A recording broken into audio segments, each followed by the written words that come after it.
Du livre de l'Évangile de Luc.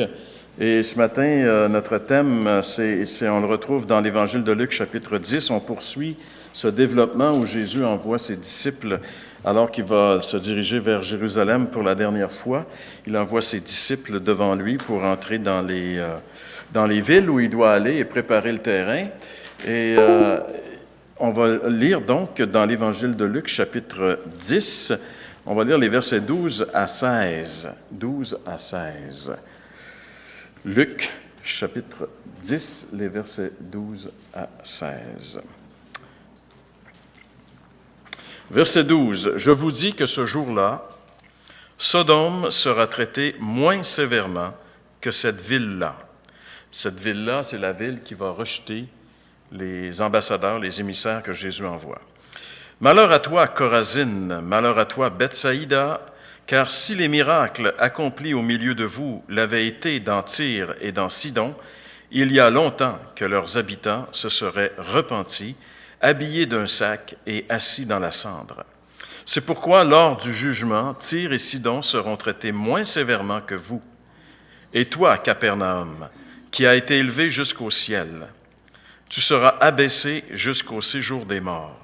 Celui qui vous écoute, m'écoute, celui qui vous rejette, me rejette, et celui qui me rejette, rejette celui qui m'a envoyé. » Seigneur, on veut s'incliner encore une fois dans ta présence, te remercier, notre Dieu, de ce que tu nous permets ce matin de pouvoir ouvrir librement ta parole, de pouvoir prendre quelques minutes, Seigneur, pour chercher ta face dans ta parole, essayer de comprendre, de bien saisir, Seigneur, pourquoi tu as permis que ces actions que tu as fait, que ces paroles que tu as prononcées il y a 2000 ans, puissent être consignées, Seigneur, et traverser les siècles et parvenir jusqu'à nous. Tu as dit que l'homme ne devrait pas vivre de pain seulement, mais de toute parole qui sort de ta bouche. Nous croyons, Seigneur, que tu veux nourrir notre âme, nous éclairer, nous fortifier et nous révéler des choses importantes pour nos vies à travers cette parole. C'est pourquoi ce matin, nous prions, Seigneur, que tu puisses disposer notre cœur, notre entendement, pour qu'on puisse vraiment saisir ce que tu veux nous dire et qu'on puisse aussi, Seigneur, y obéir, c'est-à-dire l'appliquer dans nos vies personnelles et aussi dans la vie collective de ton Église. Alors, Seigneur, sois donc avec nous ce matin. Nous implorons ta grâce, ta miséricorde, et nous prions que chacun d'entre nous qui sommes là ce matin puissions être visités, Seigneur, par ta grâce, que nous puissions être fortifiés dans l'homme intérieur, Seigneur, par ta parole et par ton esprit, que nous implorons maintenant dans le nom de Jésus. Amen. Or, maintenant, vous savez, c'est quoi une phrase thématique? Je vous ai expliqué ça un petit peu la semaine dernière. J'en ai une cette semaine. Je m'en viens de plus en plus homilétiquement correcte. Et ma phrase thématique, elle est la suivante. Elle est petite, elle est la suivante. Plus quelqu'un est éclairé, plus il devient responsable. Plus quelqu'un est éclairé par la vérité, éclairé par la parole, plus quelqu'un est éclairé, plus il devient responsable. C'est ma phrase thématique qui devrait résumer la pensée qui ressort de ce passage que nous allons voir ce matin. Vous savez, des fois, quand je regarde même des émissions, l'émission qui passe sur la Bible, quand je vois des films où on voit Jésus, et quand j'entends un petit peu ce que les gens en général pensent de Jésus, on dirait que l'idée générale, c'est que Jésus, c'est un espèce de bon gars. Tu sais, c'est un bon gars, Jésus. C'est un gars qui est positif, qui dit jamais rien de négatif. C'est un gars, un style de gars cool, un petit peu hippie, au-dessus de ses affaires, tu sais, qui flotte un petit peu. Souvent, j'ai l'impression que les gens ont cette vision de la personne de Jésus. Mais quand on ouvre les Écritures, qu'on voit Jésus, qu'on entend ce qu'il dit, cette vision-là devrait disparaître. Parce que Jésus n'est pas le gars qui dit toujours des choses belles. Jésus n'est pas le gars qui est cool dans le sens que, tu sais, je veux dire, il est au-dessus des choses. Jésus était très, très sérieux. Et il n'a pas eu peur de parler, d'aborder des sujets qui sont très graves, des sujets qui ne sont pas plaisants. Par exemple, l'enfer. Jésus n'a pas eu peur de parler de l'enfer. Dans l'Évangile de Marc, j'ai pris la version Sommer ici parce que la version Sommer traduit GN par enfer. Il dit, si ton pied te fait tomber dans le péché, coupe-le, car il vaut mieux pour toi entrer dans la vie avec un seul pied que de garder les 2 pieds et d'être jeté en enfer. Si ton œil qui te fait tomber dans le péché, jette-le au loin, car il vaut mieux pour toi entrer avec un seul œil dans le royaume de Dieu que de garder les 2 yeux et d'être jeté en enfer. Je ne sais pas si vous le savez, mais ce n'est pas des paroles cool, cela. Ce n'est pas un message là, qui est vraiment, le fun à entendre. Et même au-delà, on peut se demander que certainement des personnes qui ont entendu ça ont dû dire, ben écoute, ça n'a pas d'allure, son affaire, lui, là. Mais Jésus a parlé des réalités. Il a parlé du fait que l'enfer, ça existe. C'est un lieu qu'il ne faut pas aller. Il dit, c'est mieux être aveugle, c'est mieux être borgne, c'est mieux être boiteux que d'aller dans ce lieu-là. Et aujourd'hui, en général, même dans le monde chrétien, l'enfer, c'est quelque chose dont on ne parle plus beaucoup. Et même, il y a des gens aux États-Unis qui ont écouté pendant 1 an les messages d'un des prédicateurs de la plus grande église qu'il y a aux États-Unis.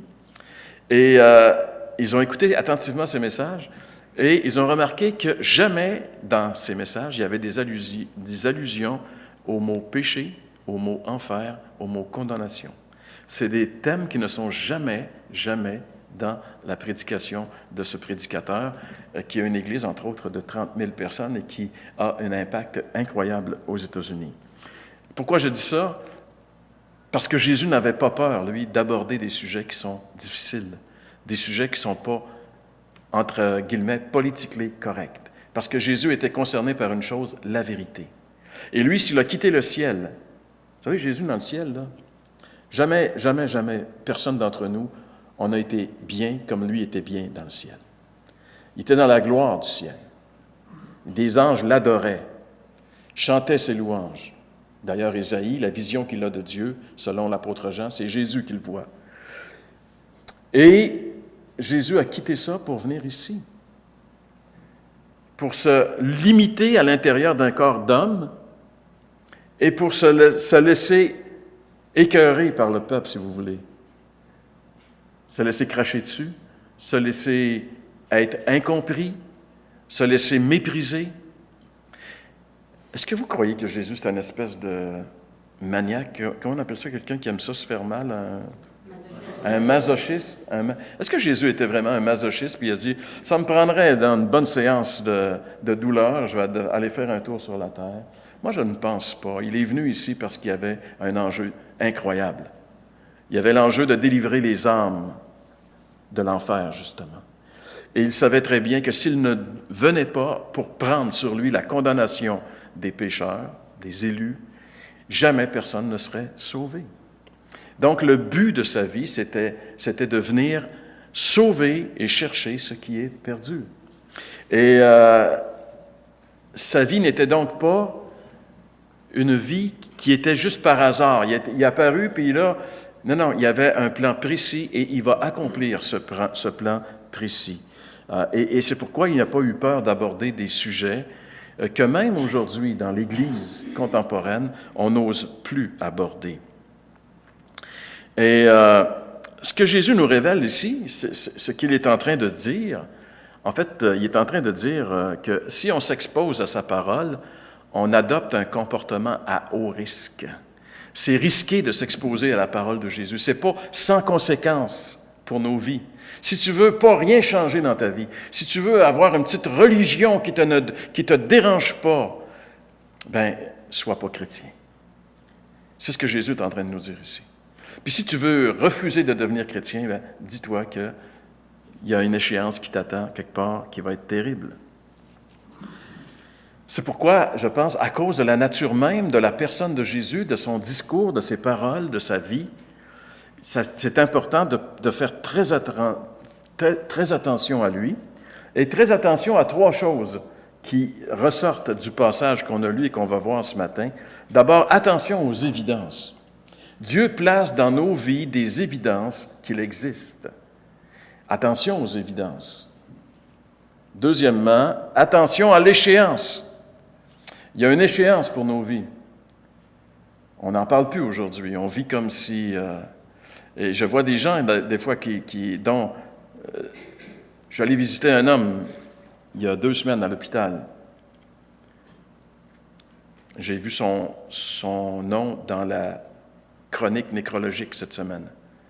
Quelqu'un m'a dit, va le visiter et va lui parler de l'Évangile. Parce que cet homme-là, il est arrivé à la fin de sa vie. Et j'ai essayé de communiquer l'Évangile du mieux que je pouvais à cet homme. Et de le faire réaliser, c'est pas évident, là. Tu sais, je le connais pas. Il y a autour de lui quelques madames qui sont probablement ses sœurs ou je ne sais pas qui. Moi, j'arrive comme l'étranger qui est envoyé par un de ses vieux amis pour lui parler de Jésus. Ça fait un petit peu bizarre dans la chambre de l'hôpital. Et je sais que je n'ai pas beaucoup de temps parce que je sais que les dames sont impatientes autour de moi. Qu'est-ce qu'il fait ici, lui? C'est pas le temps. Laisse-nous en paix. Tu vois pas qu'il est en train de mourir. Tu sais, ils m'ont pas dit ça, mais leur langage non-verbal était très, très clair. Alors moi, je suis là, je dois annoncer l'Évangile à ce monsieur-là, puis je vois que c'est évident qu'il est en train de... Et c'est pas évident. Cet homme-là n'a jamais réalisé dans sa vie qu'il se retrouverait là. Pour lui, l'échéance de sa vie, il n'avait pas pensé à ça. Il avait probablement planifié bien des choses, mais pas ça. Alors la Bible nous dit attention à l'échéance. C'est ce que le Seigneur nous dit ici. Et attention aussi à une autre chose, attention aux émissaires. C'est-à-dire, le Seigneur envoie ses ambassadeurs dans le monde et il faut faire attention parce qu'eux, ils vont sceller notre destinée. Donc, il y a ces 3 éléments-là ici que j'aimerais qu'on regarde ce matin très rapidement. D'abord, le premier point, c'est attention aux évidences. Dieu met des évidences dans nos vies et à certaines époques, il a mis toutes sortes d'évidences. Vraiment, on ne pouvait pas être plus évident.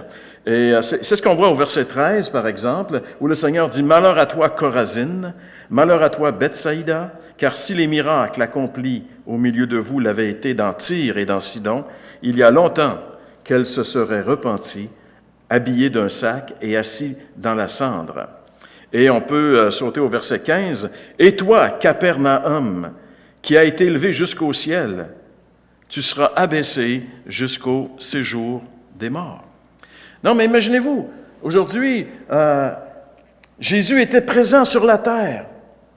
Il n'a pas vécu longtemps, Jésus, il a vécu 33 ans. Et dans ces 33 années, il y en a juste 3 où il y a eu un ministère public, où il s'est affiché comme un rabbi, un prédicateur, où il s'est révélé comme étant le Messie. Il y en a juste 3 années de ministère public de Jésus, et son ministère public, il était restreint dans une localité géographique très, très restreinte. Alors, comment ces gens-là ont été bénis? Jésus était chez eux. Et le développement que le Seigneur fait ici, les malheurs à Chorazine, Bethsaïda, tout ça est relié au fait que Jésus vient d'envoyer 70 émissaires qui doivent le précéder dans son voyage à Jérusalem. Ils doivent rentrer dans les villes et préparer le peuple pour recevoir Jésus qui s'en vient. Et ces émissaires-là représentent la réaction qu'ils ont envers les émissaires, représentent la réaction qu'ils auront envers Jésus. Et au verset 12, Jésus dit, quand une ville va refuser de recevoir les émissaires parce qu'ils représentent Jésus, alors il dit, ce jour-là, Sodome sera traitée moins sévèrement que cette ville-là. Et vous savez, la destruction de Sodome est un symbole, c'est une réalité, c'est arrivé dans le temps et dans l'espace, mais c'est resté comme un symbole dans la pensée hébraïque et c'est même sauté dans la pensée chrétienne aussi, comme un symbole du danger de ne pas prendre au sérieux les avertissements de Dieu. Regarde qu'est-ce qui est arrivé à la ville de Sodome. Même l'apôtre Pierre va utiliser, et même Jésus va l'utiliser pour avertir les gens du sérieux de ses paroles. Vous savez, la prédication de la parole de Dieu peut produire 2 choses en réalité. Quand on aborde quelqu'un avec l'Évangile, quand on parle de Jésus à quelqu'un, il y a 2 choses qui peuvent se produire. Ou bien la personne va croire, va recevoir Jésus et va devenir un enfant de Dieu, c'est ce qui est merveilleux. L'apôtre Jean dit, celui qui est la parole, c'est-à-dire Jésus, était dans le monde, puisque le monde a été créé par lui, et pourtant le monde ne l'a point connu. Il est venu chez lui, c'est-à-dire chez les Juifs, il est venu chez les siens, et les siens ne l'ont pas accueilli. Le monde n'a pas connu Dieu, malgré qu'il était manifeste dans la création. Le monde n'a pas accueilli Jésus, le Fils de Dieu, qui est venu chez les siens, qui attendait le Messie. Le Messie est venu. Certains, pourtant, l'ont accueilli. Il y en a quelques-uns. Quelques-uns qui ont eu l'illumination et qui ont accueilli Jésus. Et à ceux qui ont cru en lui, il leur a accordé le privilège de devenir des enfants de Dieu. Donc, Christ est arrivé. Une grande majorité de gens sont dans l'indifférence totale, ne veulent rien savoir de Jésus. Il y a une petite minorité qui l'accueille. Et cette petite minorité deviennent les enfants de Dieu. Dieu construit sa famille. Dieu construit son peuple. Dieu construit son Église à travers ceux qui croient en Jésus. Ceux pour qui Jésus devient la personne la plus importante de toute leur vie. Alors, ils deviennent des enfants de Dieu, c'est merveilleux. Et quand on est devenu un enfant de Dieu, on est un enfant de Dieu pour l'éternité, adopté dans la famille de Dieu.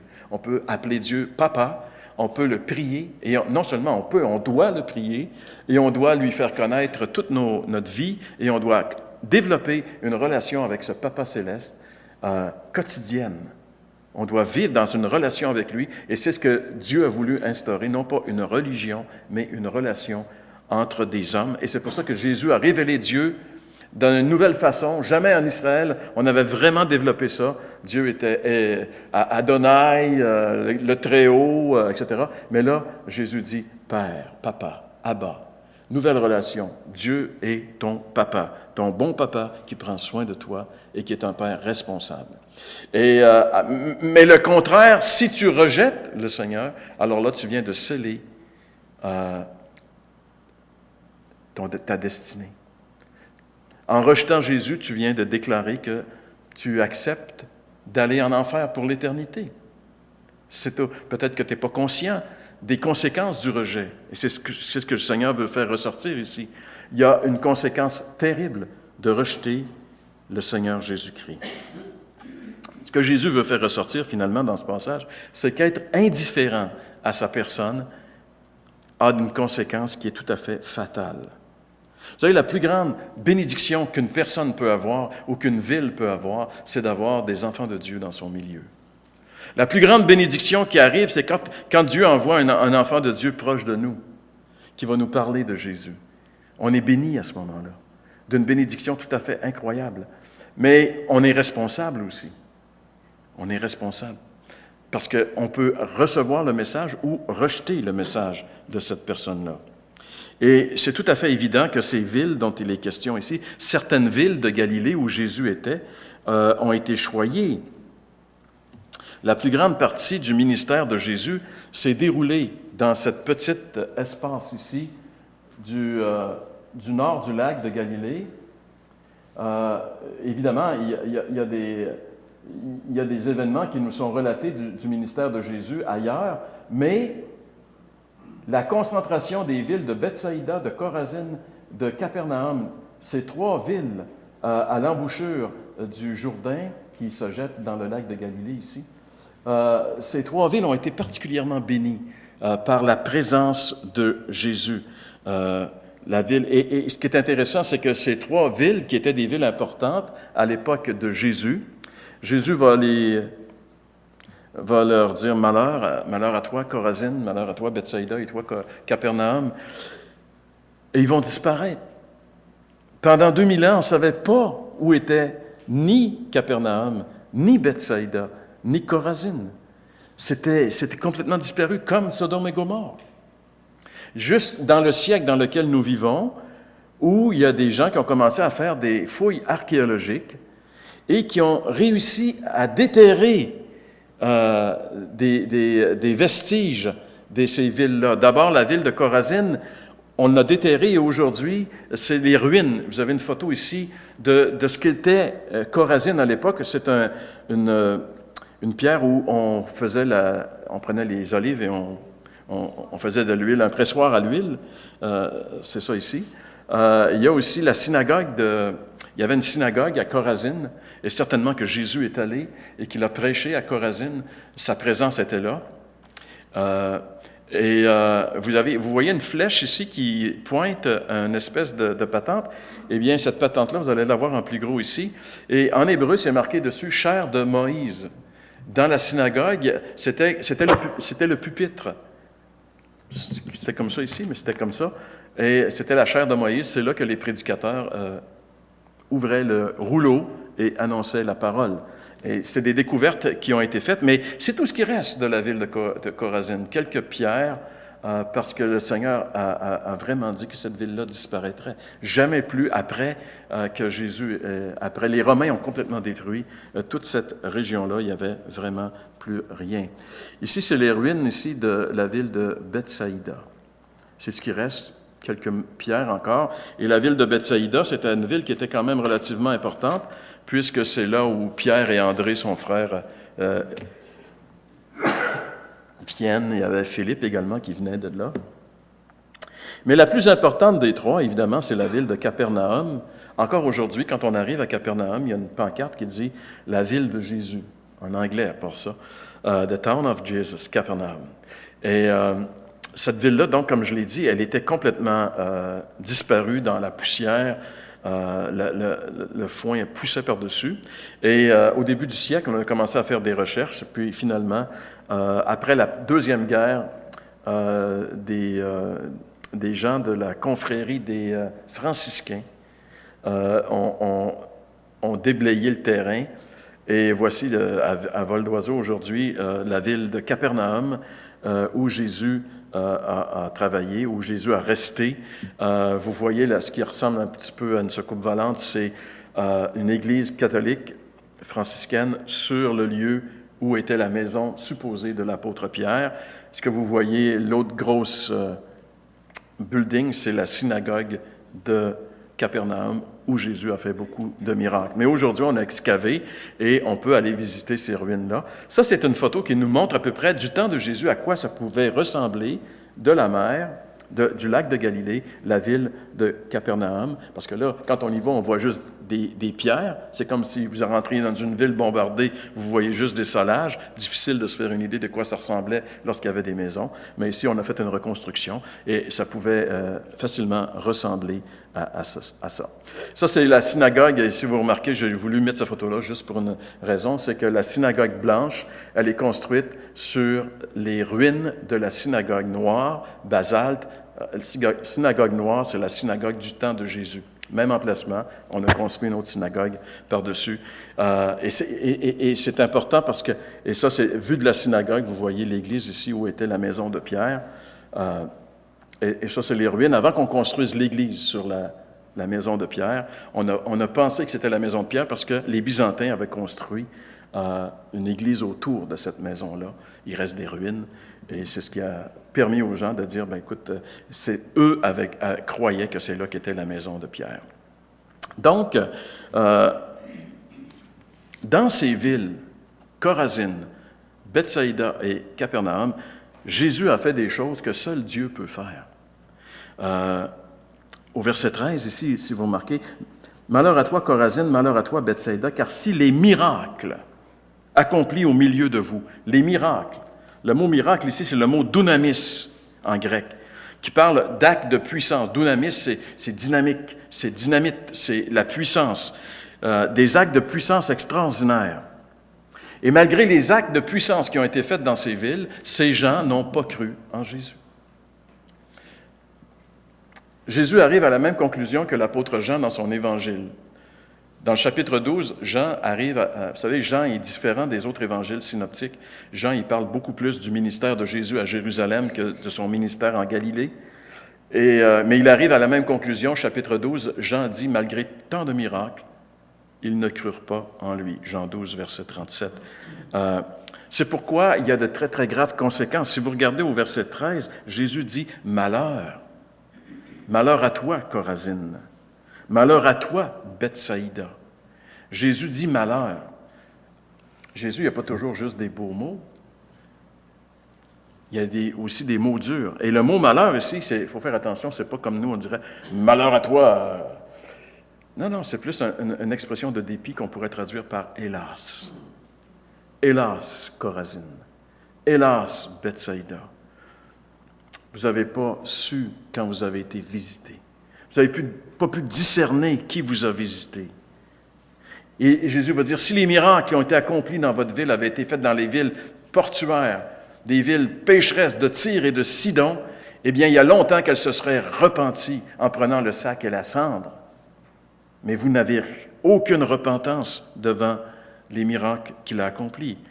Et à Capernaum, Jésus, c'est surtout celle-là. Il dit, Capernaum, penses-tu que tu vas t'élever jusqu'au ciel? Tu vas descendre jusqu'en enfer.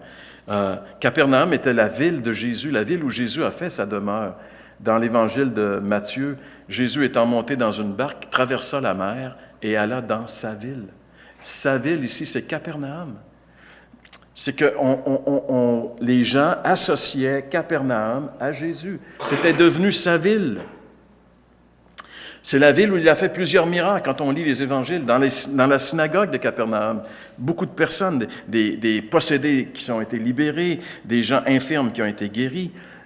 Capernaum, c'est la ville où la fille de Jaïrus, petite fille de 12 ans, était morte. Jaïrus, c'est le chef de la synagogue. Même le chef de la synagogue a fait appel à Jésus.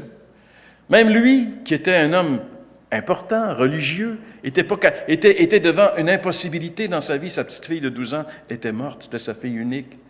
Il l'aimait.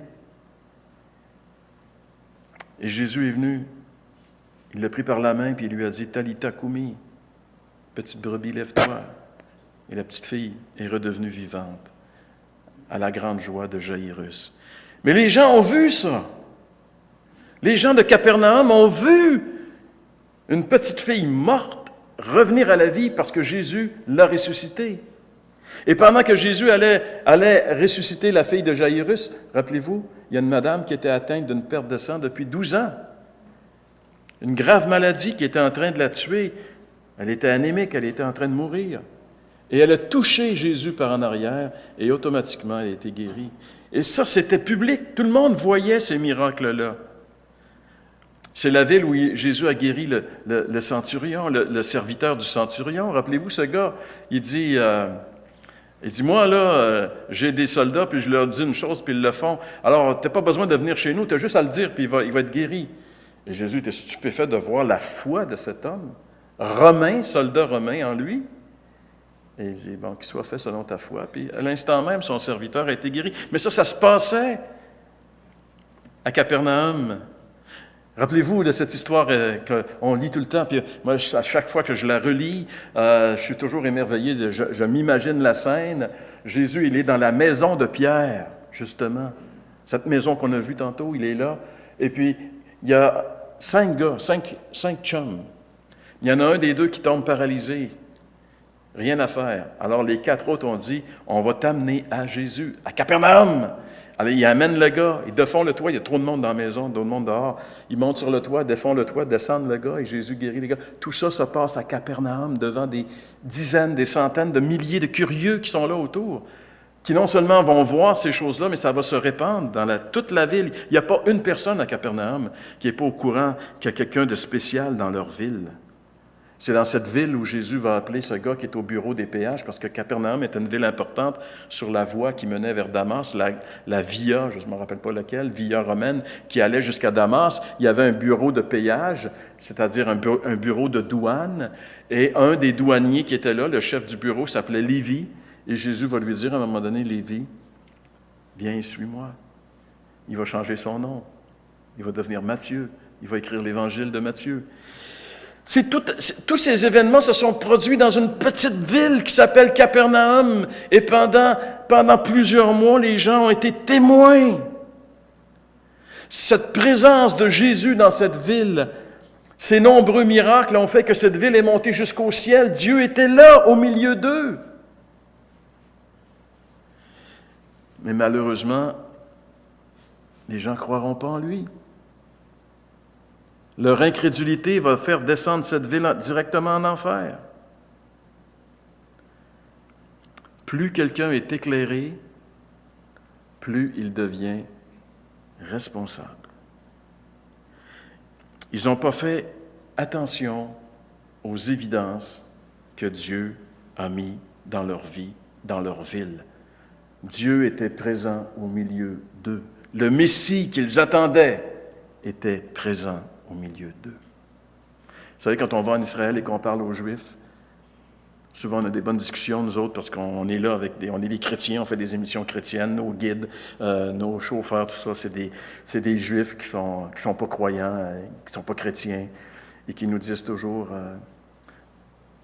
vous croyez que le Messie est venu il y a 2000 ans? Non, non, non, non, nous on l'attend, il n'est pas venu encore.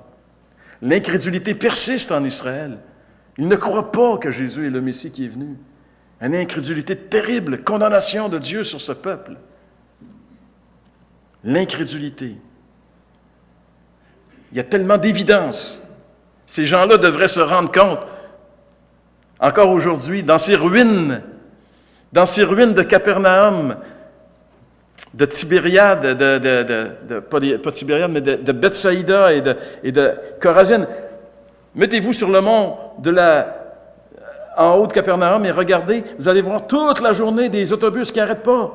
Des milliers de personnes qui visitent des pierres, des ruines. Juste ça, ça devrait les faire réfléchir. Comment ça se fait que les gens viennent du Japon, du fin fond du monde, pour venir ici en autobus voir les vieilles pierres? Qu'est-ce qui se passe ici? Qu'est-ce qu'il y a là? Incrédule. Évidence. Il y en a encore des évidences aujourd'hui. Quand on ne fait pas attention aux évidences que Dieu place dans nos vies, il y a une conséquence terrible. Faire attention aux évidences. Deuxièmement, faire attention à l'échéance. Verset 14. C'est pourquoi, lors du jugement, Tyr et Sidon seront traités moins sévèrement que vous. Le Seigneur ici il utilise une expression qui devrait faire trembler bien des gens. Il dit « lors du jugement ». Jésus utilise une expression plutôt dérangeante. Il parle du jour du jugement. Selon Jésus, il existe un jour où Jésus va juger les hommes. Dans Luc, chapitre 11 et le verset 32, on lit ceci. « Les hommes de Ninive se lèveront au jour du jugement. » Donc, le jour du jugement est un jour qui est vraiment inscrit dans le calendrier de Dieu. Un jour de jugement. Les hommes de Ninive se lèveront au jour du jugement avec cette génération et la condamneront parce qu'ils se repentirent à la prédication de Jonas. Et voici, il y a ici plus que Jonas. Plus que Jonas. Il y a Jésus, il y a Dieu incarné. C'est plus que Jonas. Dieu incarné dans la ville de Capernaum, dans la ville de Bethsaïda, dans la ville de Chorazine.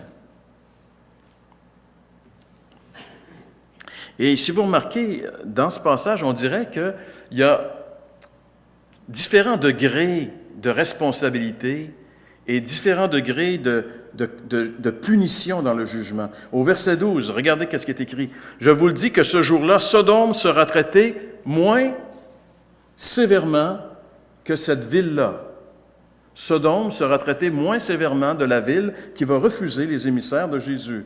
Et si vous regardez au verset 14, on retrouve la même expression. C'est pourquoi, lors du jugement, Tyr et Sidon seront traités moins sévèrement que vous. Moins sévèrement. Donc, s'il y a moins sévèrement, il y a plus sévèrement. Donc, il y a un degré de responsabilité que Dieu connaît et qui est directement relié au niveau d'éclairage que nous avons eu, au niveau de la lumière que nous avons reçue. Plus quelqu'un est éclairé, plus il devient responsable.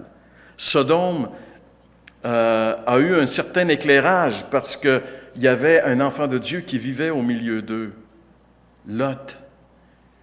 L'éclairage n'était pas tellement fort, mais il y avait un certain éclairage. Donc Sodome a été détruit par son incrédulité, par sa vie de péché. Mais dans la ville de Capernaum, Jésus s'est installé. Il y avait la lumière, là, c'était, regarde, tu peux pas, le spot le plus brillant possible était là. Les gens ont été éclairés d'une manière incroyable et ils ont refusé de croire. Donc, ils vont être traités plus sévèrement parce qu'ils ont eu plus de lumière. Alors, ça veut dire deux choses. Ou bien on arrête de lire les Écritures pour ne pas avoir de lumière, pour ne pas devenir trop responsable. Ou bien on agit face à la lumière que Dieu nous donne. C'est le passage, c'est le message qui est là. Et le Seigneur dit, au jour du jugement, c'est là que les comptes vont se régler. Et il y a des gens qui vont être traités moins sévèrement et des gens qui vont être traités plus sévèrement, dépendant de l'éclairage. Et le jour du jugement est un jour dont l'apôtre Pierre parle lorsqu'il dit dans sa deuxième lettre, « Par la même parole, les cieux et la terre d'à présent sont gardés et réservés pour le feu, pour le jour du jugement de la ruine des hommes impies. » Un jour terrible qui vient, le jour du jugement. Si on croyait vraiment le jour du jugement, là, il y a beaucoup de vérités dans les Écritures que nous, on ne prend pas beaucoup au sérieux non plus. Si on les prenait au sérieux, on se disait, regarde, il y a un jour de jugement qui vient. La terre d'à présent va être complètement démolie. T'as bien beau être avec Greenpeace puis tous les mouvements écologiques possibles, regarde, la terre d'à présent est réservée pour le feu. Tu ne pourras pas sauver les... Tu sais, tu es comme sur le Titanic qui est en train de couler, puis tu essaies d'arranger les chaises sur le deck. Regarde, perds pas ton temps. On coule. La terre coule. Et il y a une échéance. Il y a des choses plus importantes que ça. Et si on croyait vraiment qu'il y a un jugement et que tous ceux qui n'ont pas reçu le Christ vont périr éternellement dans un feu terrible, dans une souffrance horrible, si on le croyait, vous savez qu'est-ce qu'on ferait? On sortirait d'ici et on commencerait à crier aux gens. On ne croit pas qu'il y a un jour de jugement. Oh, on le croit parce que, regarde, c'est dans la Bible. On est des chrétiens quand même. On croit tout ce que la Bible dit. On parle d'un jour de jugement. Oui, mais c'est tellement loin, c'est tellement... Ça ne nous concerne pas, finalement. On ne le croit pas. On ne fait pas attention. Jésus dit au jour du jugement. Alors, selon Jésus, c'est très important de faire attention à la présence, à sa présence et à l'approche du royaume. Vous savez, quand quelqu'un se convertit dans notre famille, quand quelqu'un se convertit dans notre milieu de travail, quand quelqu'un arrive avec un message de l'Évangile auprès de nous, c'est que Dieu est en train de s'approcher de nous. Il n'y a pas de hasard. On va avoir une responsabilité maintenant. Vous savez, on est plus important qu'on pense en tant que chrétien. C'est ça que le Seigneur est en train de nous dire aussi. On est beaucoup plus important. Notre présence est plus importante que ce qu'on peut penser. Et quand l'Évangile est annoncé, que ce soit... Quand on met un petit dépliant dans la boîte aux lettres de quelqu'un, vous savez qu'est-ce qu'on fait? On est en train de l'inviter à venir à Jésus. Mais il va avoir une décision à prendre. Notre geste, il est lourd de conséquences parce qu'on est en train... Il est déjà perdu, anyway. Mais en prenant ça, puis en le déchirant, puis en le mettant dans la poubelle, il vient de dire à Dieu, je ne veux rien savoir de toi. Il n'en est pas conscient, mais c'est ça qu'il fait. Quand l'Évangile est prêché à la télévision, c'est Dieu qui est en train... quand sur Internet, les pages Facebook, l'Évangile est annoncé, les messages circulent. Dieu permet que la parole circule. C'est que Dieu est en train d'éclairer les gens. Dieu est en train d'amener la lumière. Et le Seigneur nous rappelle qu'on devrait prendre vraiment en considération qu'il y a un grand jour de jugement qui attend particulièrement les hommes incrédules et rebelles qui l'ont rejeté. Tu t'en tireras pas. Tu t'en tireras pas indemne. C'est une autre partie du message que le Seigneur n'a pas peur de dire et que nous, souvent, on a peur de dire. Si tu refuses Christ, tu t'en tireras pas indemne. Tu ne peux pas refuser la main de Dieu et t'en tirer, c'est impossible. Ça devrait nous motiver et nous ouvrir les yeux sur l'Évangile, l'évangélisation. Attention à l'échéance. Il y a une échéance pour tous les êtres humains. Et finalement, attention aux émissaires. Verset 16. Celui qui vous écoute, m'écoute. Ah, c'est quelque chose. Celui qui vous écoute, m'écoute. Celui qui vous rejette, me rejette. Et celui qui me rejette, rejette celui qui m'a envoyé. On est plus important qu'on pense.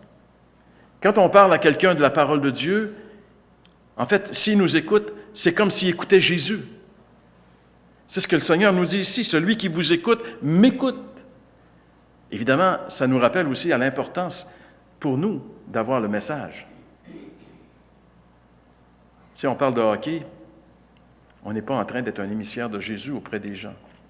C'est de lui que nous devons parler, du royaume. Celui qui vous écoute, m'écoute.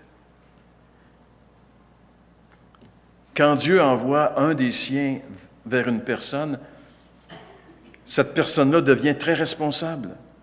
plus on est éclairé, plus on est responsable. Et le Seigneur donne beaucoup d'importance à ses ambassadeurs ici. Il leur dit, écoutez, vous me représentez. Quand vous parlez de moi auprès des gens, c'est comme si c'est moi qui parlais aux gens. Et s'ils vous rejettent, c'est pas vous qu'ils rejettent, c'est moi qu'ils rejettent. Ils rejettent Dieu. C'est ce que Jésus est en train de dire ici. Chaque chrétien né de nouveau, chaque chrétien né de nouveau qui marche par l'Esprit est un ambassadeur, vous savez. L'apôtre Paul pouvait le dire dans la 2e aux Corinthiens. Nous faisons donc les fonctions d'ambassadeurs pour Christ. En évangélisant les gens de Corinthe, en leur apportant la parole, ils étaient les ambassadeurs pour Christ, comme si Dieu exhortait par nous, nous vous en supplions au nom de Christ, soyez réconciliés avec Dieu. C'est ça l'évangélisation. L'évangélisation, c'est faire fonction d'ambassadeur pour Christ, se placer devant les gens et les supplier au nom de Christ. Soyez réconciliés avec Dieu. C'est ça la fonction d'ambassadeur, c'est ça la fonction d'évangéliste, c'est ça la raison d'être chrétienne. Quand un enfant de Dieu proclame l'Évangile, même s'il est faible, même si ce n'est pas un prédicateur, même si ce n'est pas un orateur, même s'il y a de la difficulté, quand il proclame l'Évangile, la puissance n'est pas dans la personne, la puissance n'est pas dans le messager, la puissance est dans le message. Quand un enfant de Dieu proclame la parole ou partage l'Évangile, c'est en réalité Dieu qui est en train d'entrer en contact avec les gens. Ray Ironside disait dans un de ses commentaires, « Refuser d'accepter le témoignage de quelqu'un qui vient apportant le message de Christ, c'est la même chose que de refuser Christ. Quel privilège il confie à ses ambassadeurs et quelle responsabilité il met sur les épaules des auditeurs. » Ray Ironside dans son commentaire sur l'Évangile selon Luc. Alors ça m'amène à la conclusion déjà. Vous savez, Jésus est très sérieux. Jésus, avec ce développement ici, il est très sérieux avec la réception ou non de sa personne. On reçoit Jésus ou on le rejette. On ne peut pas être indifférent. On peut être indifférent, mais l'indifférence, c'est le rejet. On le reçoit, on s'engage, on marche avec lui ou on le rejette. Et Jésus a été très sérieux avec ça. Il y a un gars qui s'appelle Nicholas Thomas Wright, un évêque anglican qui est considéré comme étant peut-être le plus grand théologien dans le monde évangélique présentement. C'est un peu bizarre. Mais lui, il dit ceci sur ce passage. « Les 70 émissaires que Jésus a envoyés n'offraient pas aux gens une nouvelle religion qui aurait un effet de réussite sur leur vie. Ils leur apportaient la dernière chance de se détourner de la destruction du jour du jugement et d'accepter la voie de paix en Christ. » C'était ça leur message. C'était la dernière chance. Il n'y en a plus après. Il y a Christ, puis après, c'est le jugement. Il n'y a plus d'autre chance. Et repousser l'Évangile, c'est le crime suprême, car c'est Jésus qui détermine la destinée de tout être humain. L'Évangile de Jean nous dit ceci, « Celui qui croit en lui, c'est-à-dire celui qui croit en Christ, n'est point jugé. » Jean 5, 24, « Ne vient point en jugement. Mais celui qui ne croit pas est déjà jugé, parce qu'il n'a pas cru au nom du Fils unique de Dieu. » Malheur à toi, Chorazine. Malheur à toi, Bethsaïda. Malheur à toi, Capernaum. Parce que Jésus était présent au milieu de vous et vous n'avez pas cru.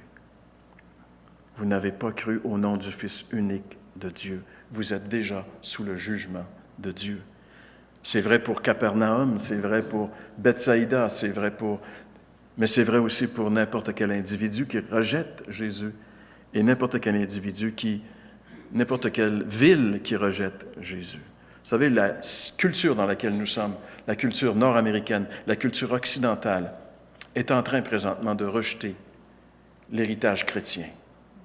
Est en train de le rejeter. Et ça, c'est la chose la plus terrible qu'une culture peut faire, qu'une nation peut faire, qu'une personne peut faire, qu'une collectivité peut faire. Rejeter l'héritage chrétien. On est en train de le rejeter. Vous savez qu'est-ce que ça fait? On embarque maintenant dans un chaos incroyable. N'importe qui dit n'importe quoi. Le christianisme, c'est une bénédiction. Même un christianisme défaillant peut, jusqu'à un certain point, amener de la lumière. Sommes-nous vraiment convaincus de l'urgence d'annoncer l'Évangile à tout être humain. Est-ce qu'on est convaincu? Quand je lis un passage comme celui-là, quand Jésus dit « Malheur, hélas, Capernaum, hélas », quand je vois ça, je me dis, les gens doivent entendre le message. Nous sommes responsables. Comment l'entendront-ils s'il n'y a personne qui prêche? Et qui va prêcher? Qui va annoncer l'Évangile? Qui va dire aux gens la vérité? Qui va amener la lumière dans ce monde de ténèbres si ce n'est pas ceux qui ont la lumière? Et ça devrait être nous. Donc, ce passage ici nous invite à faire attention aussi aux évidences que Dieu met dans notre environnement. Nous aussi, on est face à certaines évidences de la présence de Dieu et que Dieu veut dire des choses, veut nous parler. Et moi, je crois, du plus profond de mon cœur, après avoir passé 30 ans ici, que Dieu peut faire au-delà de ce qu'on peut penser et imaginer, si seulement on le croit vraiment. Tout dépend de notre foi, dans la puissance du Seigneur. Oui, l'Occident est en train de rejeter le christianisme. Notre ville est en train de rejeter le christianisme. Notre culture est en train de rejeter le christianisme. Mais nous sommes là pour faire la différence. Nous sommes là pour être une brèche. Nous sommes là pour empêcher le rejet du christianisme en démontrant que Christ est vivant, en le proclamant et en le vivant. C'est notre responsabilité. Amen. Seigneur, on veut te remercier ce matin. On veut te rendre grâce, Seigneur, pour ta parole qui est la vérité, ta parole qui est la lumière, ta parole qui est aussi parfois dérangeante, et Seigneur, ta parole qui est surtout la vérité, notre Dieu. Seigneur, on veut te remercier de ce que tu nous as tellement aimés, que toi, tu as quitté la gloire du ciel pour venir ici-bas, Seigneur, et te traiter, Seigneur, comme rien, traité comme un déchet, Seigneur. On a ri de toi, on t'a frappé, on s'est moqué alors que tu étais sur cette croix. Et tu as accepté toutes ces injures, tu as accepté, Seigneur, ces souffrances terribles, horribles. Tu es même allé jusqu'à accepter la mort pour que nos péchés soient pardonnés et que nous puissions devenir des enfants de Dieu. Seigneur, tu as accompli une œuvre unique que personne d'autre que toi ne pouvait accomplir. Et maintenant, Seigneur, tu nous demandes à nous d'aller et de faire connaître cette œuvre. Seigneur, qu'on puisse vraiment t'obéir, qu'on puisse être la lumière pour les gens que tu places auprès de nous, que nous puissions, Seigneur, par nos paroles, par nos actions, que nous puissions vraiment, Seigneur, comme tu l'as été, Seigneur Jésus, auprès des gens de ta génération, que nous puissions être cette lumière que Dieu envoie pour éclairer les gens. Alors, Seigneur, sois avec nous. C'est une tâche qui est formidable, une tâche révolutionnaire, mais c'est une tâche aussi qui est impossible par nos propres moyens. Alors, utilise-nous, Seigneur, pour l'accomplissement de cette vérité et rends-nous sensibles, Seigneur, à ces trois choses sur lesquelles tu as parlé dans ce passage. Rends-nous sensibles d'une manière toute spéciale, notre Dieu, aux évidences que tu mets dans la vie des gens. Nous sommes même pour des gens une évidence, Seigneur. Rends-nous aussi vraiment attentifs, Seigneur, à l'échéance qui vient. Il y a un jour de jugement, Seigneur, pour l'humanité. Un jour, tout va arrêter, Seigneur, au moment où on ne s'y attendra pas. Tu vas revenir, tu l'as promis, Seigneur, et tu vas mettre fin à l'état de l'homme sur la terre. Seigneur, il y a une échéance. Et il y a aussi des émissaires que tu places, et nous sommes ces émissaires. Comme tu as envoyé ces 70, tu veux nous envoyer, Seigneur, pour qu'on puisse préparer, Seigneur, ton retour, parler de toi aux gens, afin que lorsque tu vas venir, ils soient prêts à t'accueillir. Seigneur, sois avec nous. Et notre Dieu, donne-nous la vision de voir que même si on est un petit groupe, même s'il y a plein de malades au milieu de nous, même si on est faible, donne-nous la vision de croire que toi, tu as accompli ta gloire dans la faiblesse de l'homme, que tu as choisi des femmes stériles, Seigneur, pour accomplir ton dessein, que tu as choisi des hommes qui n'étaient pas à la hauteur de la tâche à laquelle tu les appelais, que tu as choisi des églises qui n'étaient pas à la hauteur de ce que tu voulais leur faire, parce que tu veux, Seigneur, que la gloire revienne à toi et à toi seul. Seigneur, glorifie-toi dans nos vies personnelles et dans la vie de cette Église. Nous te le demandons dans le nom de Jésus. Amen.